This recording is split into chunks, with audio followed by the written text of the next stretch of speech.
The recording had been watched 140,000 times before the Academy took it down. By then, it didn't matter. Every cadet on every deck of the Verada Combat Institute had already seen it, forwarded it, argued about it in mess halls and barracks, and the narrow metal corridors between training rings. Instructors watched it too, though none of them admitted it out loud. For seconds. That was all it took. For seconds to end 211 years of an unbeaten record. And nobody, not the judges, not the cadets, not even the being it happened to, could agree on what they had actually seen. This is what happened before those 4 seconds. And why they mattered. The Verada Combat Institute sat in the gap between 3 star systems, built into the hollowed core of a dead moon because no single species wanted the responsibility of hosting it on a living world. Delegates from the Cascade Accord had argued for 6 years over where to put it. In the end, neutral rock won out over any nation's soil. It trained the peacekeeping forces of 112 worlds. It was old, serious, and it did not pretend to be fair. Instructor Vexthal Rowe had taught unarmed combat there for 211 years. He was Thren, a species built for war the way rivers are built for water, not by choice, but by shape. His people had no bones in the conventional sense. Instead, they had a lattice of pressure-adapted cartilage that could absorb a strike meant to shatter a human femur and barely register it as contact. His reach exceeded that of nearly every bipedal species in the registered galaxy. His reflexes had been clocked more than once, at speeds that made the sensor equipment double-check itself. In 211 years, he had never lost a sparring match. Not one. Not to Thren cadets bigger and younger than himself. Not to Kesh warriors who fought with forearms. Not to the silent, patient Ovani who could read an opponent's musculature before the first exchange. He did not consider this remarkable. He considered it data. Every species that came through his rings had a shape to their aggression, a grammar to how they moved. And once he had the grammar, the fight was already finished. He simply hadn't announced the ending yet. Humans were new. Humanity had joined the Cascade Accord 4 years earlier, after the usual period of suspicion, treaty negotiation, and the occasional undiplomatic skirmish that everyone agreed afterward to call a misunderstanding. Their combat academy scores were unremarkable. Their strength ratings were middling. Their reflex times were, by galactic standards, almost sluggish. Vexthal had reviewed the files of the incoming human cohort with the same mild disinterest he gave to any new intake. 31 cadets. Average height, average mass, unimpressive musculature relative to the other species in the program. One name near the bottom of the roster, caught his eye only because of a note left by a previous evaluator. Cadet M. Ilyanova, technically underqualified on all measured combat metrics. Recommend observation before final placement. Something in her file doesn't match her scores. Vexthal did not know what that meant, and he did not particularly care. Notes like that appeared in files sometimes, written by evaluators who mistook nervousness for mystery. He closed the file and thought no more of it. That was his first mistake, though he wouldn't have called it that. He would have called it, simply, not yet having enough information. Mara Ilyanova had grown up in a town of 4,000 people on the edge of a continent nobody outside her own planet could name, in a house with a mother who worked 2 jobs and a father who left when Mara was 9. She had not grown up dreaming of the stars. She had grown up learning, very young, how to read a room before the room turned on her. Her father's leaving hadn't been quiet. There had been a year of it, of watching his mood shift before his voice did, of learning that the set of his shoulders meant something different depending on whether he'd had a bad day at the plant or a bad night at the bar. She had learned to read tells before she had the vocabulary to call them that. A held breath, a weight shift, the half second before someone decided to become someone else. By the time she was 14, she'd taken up boxing at the community center, not because she wanted to fight, but because her coach, an old woman named Delia who'd fought professionally in her 20s, said something that stuck with her. Everybody tells you what they're about to do. Most people just don't know they're doing it. Mara was not the strongest fighter in Delia's gym. She was not the fastest. But she won more than she lost. And when people asked her how, she never had a good answer, because the true answer embarrassed her. I just know what you're going to do before you know it. She joined the Planetary Defense Corps at 19. She was recruited to the Cascade Accords Academy at 26, one of 31 humans selected from a pool of thousands, chosen not for raw ability, but for a psychological profile that flagged unusually high pattern recognition under stress. Her combat scores, run through simulators calibrated for Thren and Kesh and Ovani physiology, were mediocre. The simulators didn't know how to measure what she actually did. She arrived at the Verada Institute nervous, aware that she was underqualified by every number that mattered, and said nothing about it to anyone. The human cohort's first unarmed combat rotation was taught by a Kesh instructor named Drow, a four-armed veteran with a booming laugh and no real malice, who ran them through basic footwork and grappling fundamentals with the patience of someone breaking in green recruits he didn't expect much from. Mara was unremarkable in those early weeks. She followed instructions.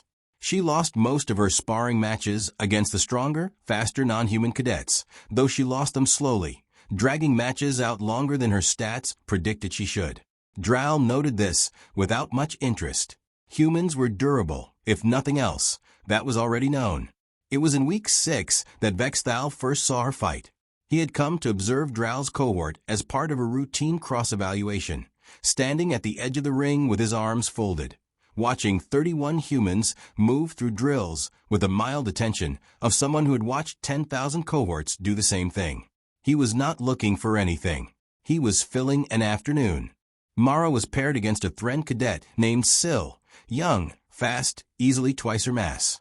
The match should have ended in 11 seconds. Thren younglings were taught to close distance immediately and use their reach advantage to end things before an opponent could establish rhythm. It took 40 seconds. Not because Mara was strong enough to resist Syl's advances, she wasn't, and each contact visibly cost her, but because every time Syl committed to a strike, Mara wasn't quite where the strike expected her to be. Not far off. Just enough. A shoulder dropped a half-inch before impact. A step taken a fraction early. She was reading something in Syl's approach that Syl didn't know she was broadcasting, and using it to bleed momentum out of every exchange. She still lost. Syl eventually adjusted, closed the gap for real, and ended it with a takedown that put Mara flat on the mat. But Vexthal, watching from the edge of the ring, felt something he had not felt in longer than he could easily calculate. A small, quiet flicker of interest. She was following a tell, he thought. But whose? He requested her training file that evening. He watched every recorded match she'd fought since arriving. He watched 40 seconds become a habit, never win, but never the fast, clean lost the numbers, said she should have taken. Something in how she moved suggested she wasn't reacting to strikes at all. She was reacting to something before the strikes. An anticipation with no obvious source. Vexthal did not believe in mystery. He believed in patterns not yet identified. He decided mildly that he would find hers. He requested her for personal instruction the following week. This was not unusual. Vexthal periodically pulled promising or puzzling cadets from general instruction for direct evaluation, and cadets who received the request generally considered it an honor, however grim the experience of actually training under him tended to be. Mara did not consider it an honor. She'd heard the rumors, same as everyone. 2 centuries, no losses. Cadets who left his private sessions describing the experience the way survivors describe accidents. She reported to his ring anyway, because refusing an instructor at Verada was not something anyone did twice. Vexthal did not waste time on introductions. "You have lost every recorded match since your arrival," he said, his translated voice carrying the flat, unhurried quality that all Thren speech had once run through the Academy's implants. "And yet you extend every one of them well past predicted duration. Explain." "I don't know," Mara said honestly. It was the first time anyone had asked her to explain it directly, and she found she genuinely didn't have language for it. "I just see it coming. Sometimes." "See what coming?" "Whatever they're about to do." Vexthal studied her for a long moment with the particular stillness of a species that did not need to blink. "That is not an answer. That is a restatement of the question. It's the only one I've got." He circled her slowly, the way he circled every cadet he was deciding how to break down. "Every fighting species has a grammar," he said, "a shape to their intention, that precedes their action. Thren telegraph through weight transfer. Kesh telegraph through which of their arms tenses first. Ovani barely telegraph at all, which is why they are dangerous, and why very few of them lose. I have spent 2 centuries learning these grammars. What is yours? I don't have one. I'm not fighting a system. I'm just watching you. That is the same thing cadets say when they have not yet identified their own patterns. Maybe, Mara said. Or maybe it's different because I'm not from a species that fights the same way twice. It was a small thing to say, almost thrown away, and Mara didn't think much of it as she said it. But Vexthal went very still, the particular stillness of a mind turning something over. He did not respond to that directly. Instead, he said, "We will spar. I want data, not theory." They sparred. He did not go easy on her, and he did not need to. He was faster than she could track and stronger than she could resist. And within the first exchange, he had her on the mat with a joint lock that could have ended her wrist's usefulness in 1 more inch of pressure. He released before that inch. This was, after all, instruction, not injury.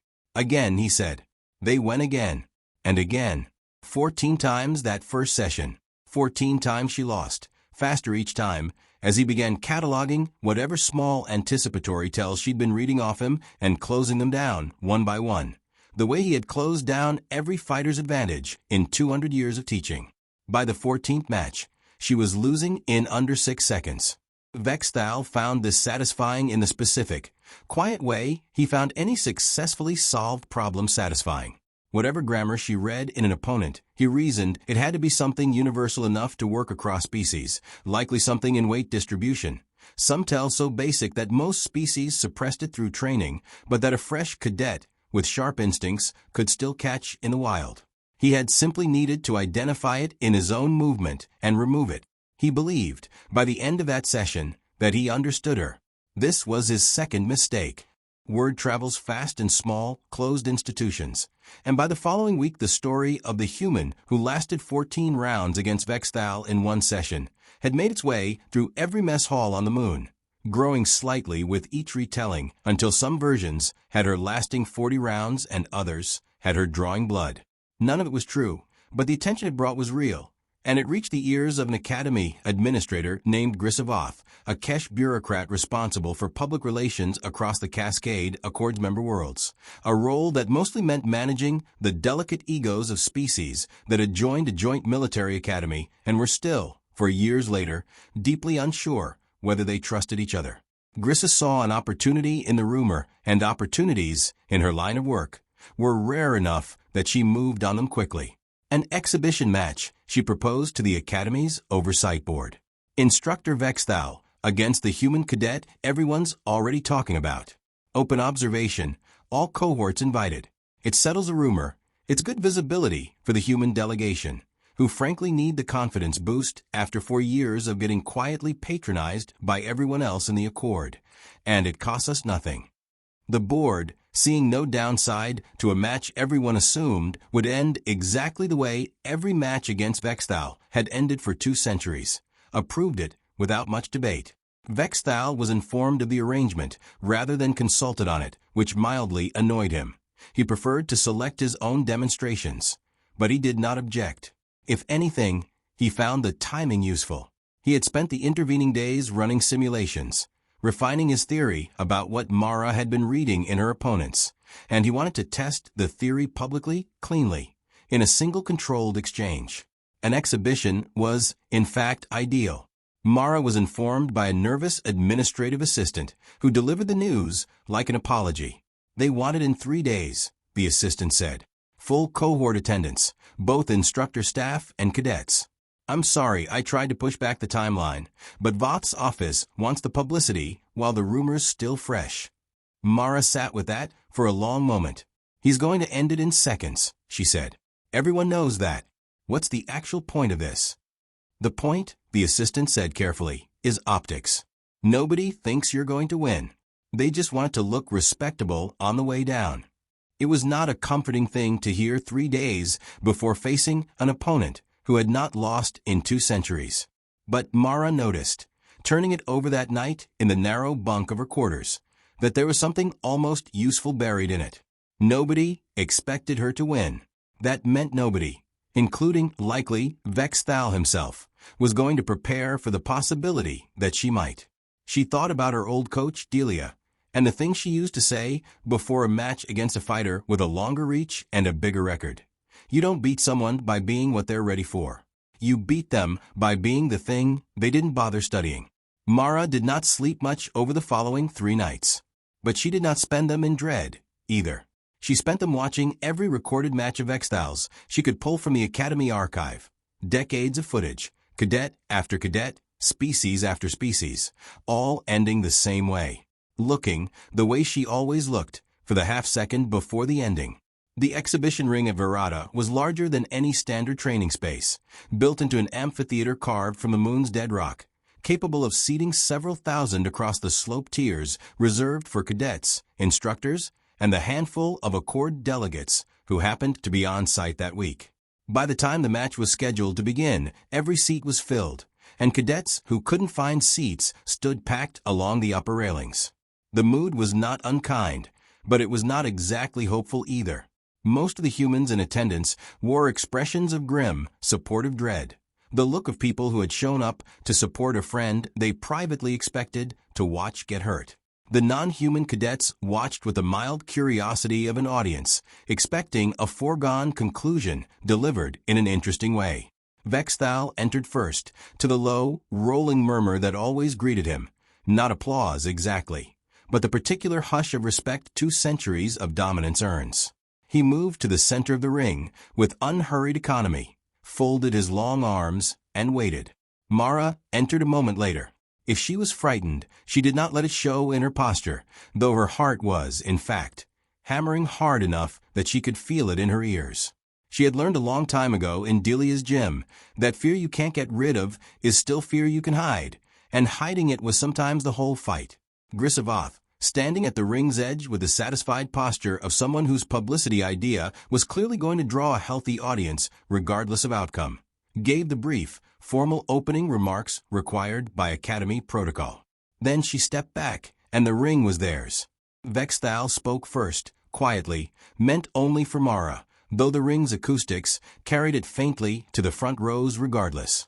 "I have identified your pattern," he said. "You read weight transfer at the moment of commitment. The shift to body makes just before an opponent's mass moves past a point of recall. Every species does this, to varying degrees, because it is a function of physics rather than choice. I have spent 3 days removing that tell from my own movement. You will find nothing to read this time." Mara said nothing for a moment. Then, "You spent 3 days solving a puzzle I gave you by accident in 1 session, without trying." "Yes. That should probably worry you more than it does." Vex Thal's translated voice carried the faintest note of something that might, in a Thren, have been amusement. Confidence is a common tactic among cadets who know they are about to lose. "It rarely works on me." "I'm not trying to psych you out," Mara said, and meant it. "I'm just telling you the truth. You solved the wrong puzzle." For the first time since she'd arrived at Verada, Vex Thal felt something that was not quite disinterest, and not quite certainty.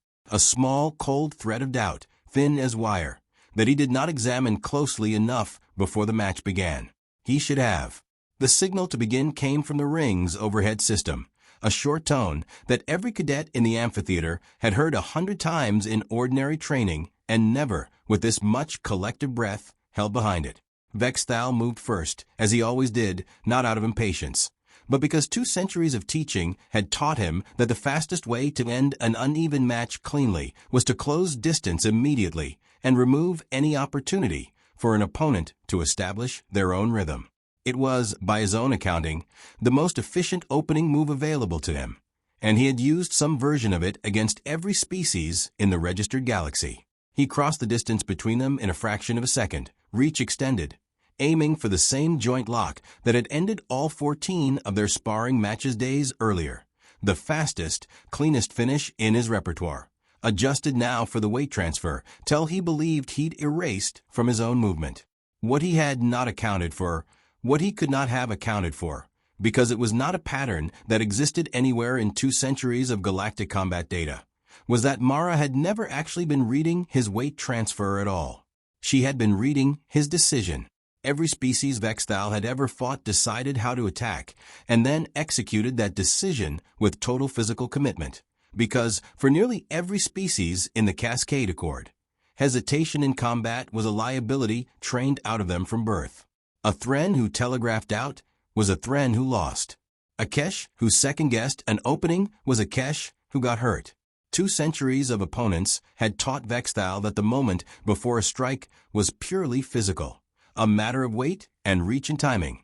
Because in every species he had ever faced, it was purely physical. The decision and the execution were the same instant.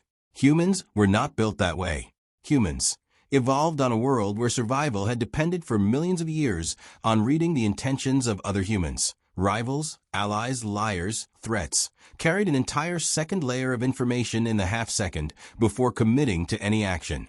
Not just the physical shift of weight, but the small, involuntary flicker of certainty that preceded it.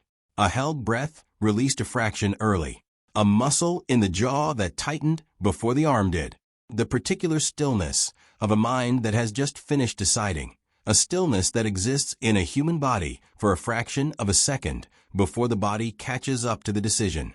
Mara had spent her entire life reading exactly that flicker, in her father's shifting moods, in Delia's sparring partners, in every human opponent she had ever faced, without knowing she was doing anything unusual at all. It had never occurred to her that it might not exist in other species, because it had never occurred to her that intention and action could be the same instant. She had assumed, without ever examining the assumption, that everyone hesitated the way humans hesitated.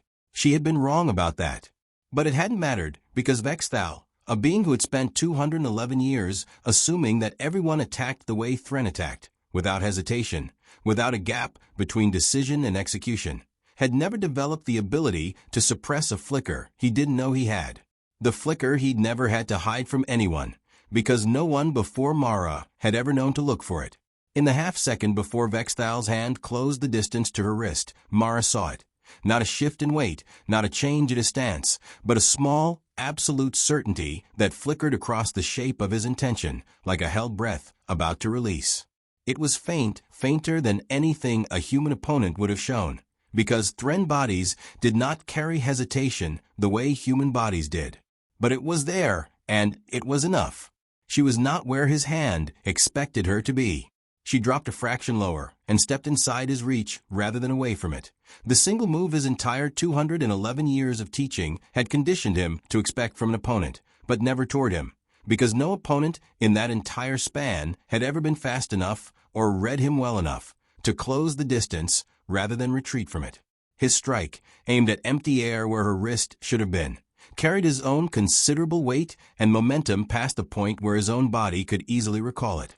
Mara's hand closed on his extended arm, not to overpower it, she could never have overpowered it, but to redirect it, using his own committed momentum the way Delia had taught her to use a bigger fighter's punch against them, not by blocking the force, but by helping it arrive somewhere it hadn't intended to go. It took 4 seconds. Vexthal, 211 years unbeaten, found himself pulled off balance by his own strike, his considerable mass rerouted by 130 pounds of human cadet, who weighed less than one of his arms, and put flat on the mat of the exhibition ring with a small, absolute, undeniable thud that the amphitheater's acoustics carried to every seat in the house. Silence. Total, complete silence. The kind that exists only in the half-second before several thousand beings collectively realize what they have just watched. Then the ring erupted. Vexthal lay on the mat for a long moment before he moved. Not out of injury. Thren cartilage absorbed the fall easily enough, but out of something closer to recalibration. The sensation of an internal model of the universe that had just failed a basic test it had passed 10,000 times before. He had spent 2 centuries building a theory of combat that accounted for every species he had ever faced, refined and re-refined until he trusted it the way most beings trust gravity. And it had just been proven cleanly, publicly, and completely to have a hole in it the exact size and shape of Mara Ilyanova. He sat up slowly. The amphitheater had not settled. Cadets on every tier were on their feet. Human cadets in particular making noises Vexthal's translator struggled to render cleanly, something between disbelief and joy. He looked at Mara, who was standing a few feet away, breathing hard, looking almost as surprised as he was that it had actually worked. "How?" he said. It was not really a question. It was closer to a demand for the universe to explain itself. Mara took a moment to catch her breath before she answered, and when she did, she answered honestly, the way she had every time he'd asked her something in the last 3 days. "You don't hesitate," she said. "Not the way we do. Not the way anything I've ever fought does. You just decide, and then you're already doing it. There's no gap." "There does not need to be a gap," Vexthal said. "A gap is a weakness. Maybe, but it's also where the tell lives. I wasn't looking for your weight shifting. I was looking for the second you finished deciding what you were about to do. And you've got one, it's just so small and so different from anything Thren are supposed to show that you never learned to hide it. Because nobody in 200 years ever knew to look." Vexthal was quiet for a long moment. Around them, the noise of the amphitheater continued, cadets already pulling out personal devices to record their own reactions. Instructors from a dozen species leaning toward each other in low, urgent conversation. Grisavoth, at the ring's edge, wore the stunned expression of someone whose modest publicity idea had just become considerably larger than intended. "I built 211 years of instruction," Vexthal said slowly, "on the assumption that every fighting species shares a grammar of intention, that the moment before a strike is universal." "Maybe it mostly is," Mara said, "just not for us. We're not fighting from instinct the same way. We're fighting from calculation, and calculation always has a half-second of doubt built into it, even when you're good enough that the doubt doesn't show. I've spent my whole life reading that half-second in other people. I just never thought about it not being there in someone else. I thought everyone had it. Turns out you're the first thing I've ever fought that mostly doesn't." "Mostly." "Mostly," Vexthal repeated. "You've got it. It's just so much smaller than a human's, I almost missed it. If your species hadn't spent 200 years being right about no one being able to read you, you probably would have learned to hide even that much a long time ago. Nobody ever made you need to." Vexthal rose to his feet, slowly, with the particular deliberateness of someone re-examining every assumption they had built a career on. He looked at Mara for a long moment, not with anger, which several nearby cadets had half expected, and not with the wounded pride of a being who has just publicly lost something he valued. He looked at her the way, Mara realized, a person looks at a piece of information they didn't know they were missing. "I have spent 2 centuries, he said finally, "believing I understood the shape of combat itself. You have just demonstrated that I understood the shape of combat as practiced by every species except the one most recently admitted to this accord." "That's not really an insult," Mara said carefully, unsure how he meant it. "It was not intended as one." He paused. "It is, in fact, the most useful thing anyone has told me in longer than you would easily believe." The recording spread the way these things do, quietly at first, cadet to cadet, then faster once it reached the wider accord networks, then faster still once someone attached the phrase 211 years to it, because numbers like that are exactly the kind of thing that makes a recording impossible to ignore. Within a week, it had been viewed by more beings than had physically attended every match Vexthal had fought in his entire career combined. The reaction split, more or less, along predictable lines. Some species treated it as a curiosity, an interesting outlier, nothing more. Others treated it with something closer to alarm, the same low, wary alarm that had followed humanity's admission to the accord in the first place. A species whose combat ability couldn't be reliably measured by the same tools used on everyone else was, depending on who you asked, either an opportunity or a problem. Mara found herself in the weeks that followed uncomfortably famous in a way she had never wanted and didn't much enjoy. Cadets from a dozen species asked to spar with her, hoping to test whether they, too, had a tell they didn't know they were showing. Most of them did.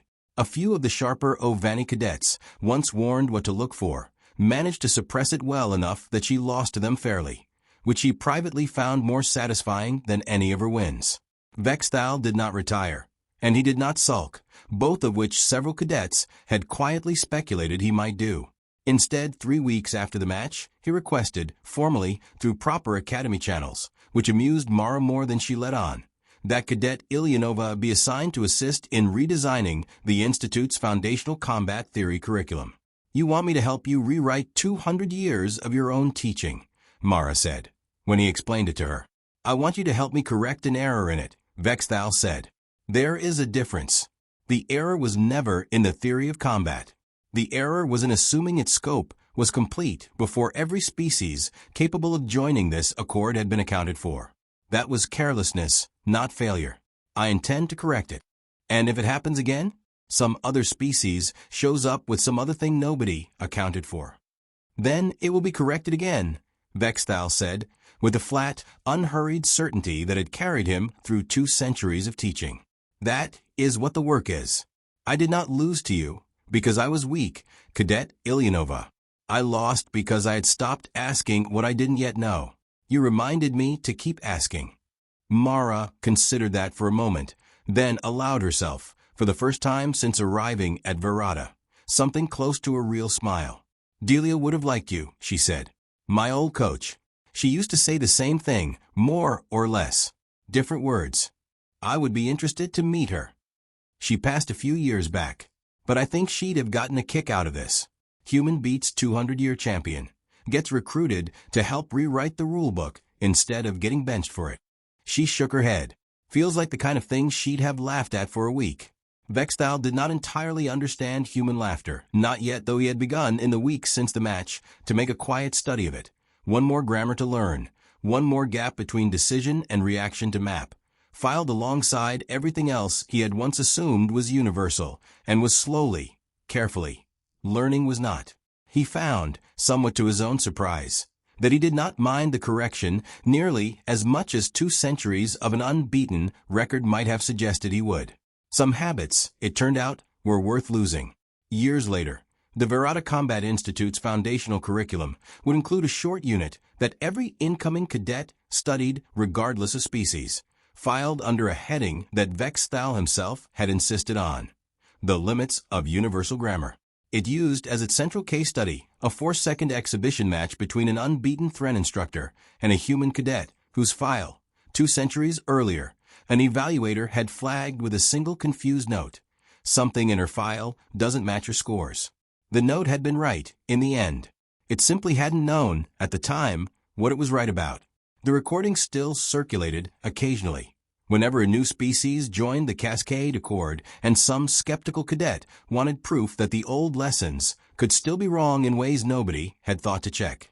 Vexthal, by then well past his 300th year of teaching, would sometimes show it to new instructors himself, without any particular ceremony, and say only, "Watch her hands." Not his fall. Her hands, in the half-second before. That is the part nobody studies closely enough.